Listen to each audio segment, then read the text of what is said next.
Well, as a nonprofit that engages in public policy, there's a certain sensitivity to identifying donors because the vast majority of our donors are individuals. Now, it's been out there that a huge amount of our money comes through the National Christian Foundation, but National Christian Foundation is a donor-directed fund. I have an account. My wife and I have an account. And what you do is, if you know how much money you want to give to your church or to other charities, you deposit it in there. You tell them who to send the check to, whether it's monthly or weekly or however you want to do it. They handle all the paperwork, but it's individuals.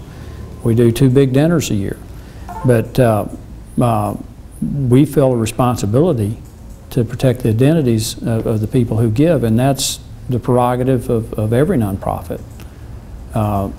Same way with the university. A university doesn't release its donor list unless they may have some massive endowment, name a building after someone, but and we file our 990s like everybody else, but it's not some mysterious group of donors. We've been accused of being fully funded by the Koch brothers.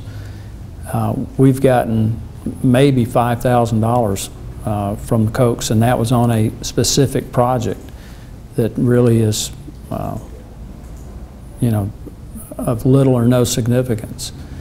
But we built the organization specifically around individual donors and a statewide donor base. And it's really built on relationships. And this is what I've tried to pass on to the people who'll be taking my place, is that you need to raise friends rather than funds. So that's how we've gone about it. And because we've gone about it in the context of friend raising and not fundraising, we don't feel compelled to go out and publish their names so that every political opponent in the state can go after them. By the way, I want to say one other thing on this. Okay. This came up back in, was it 99 when we had the lottery vote? Mm-hmm. 99. And Ron Casey was the editor-in-chief of the Birmingham News. Or editorial page editor. Editorial page editor, okay. And Governor Siegelman made the same accusations that we had all this nefarious funding and that we were funded by gambling interests. Well, it is incredibly easy for opponents to come out and say something like that when they know if they were running the same kind of operation, they wouldn't release their donor list, so they say these things. So what I did was call Ron and told him I was going to bring my donor list down with the accounting firm that did our audit. We do annual audits to validate that that was our donor list, and let him look at it.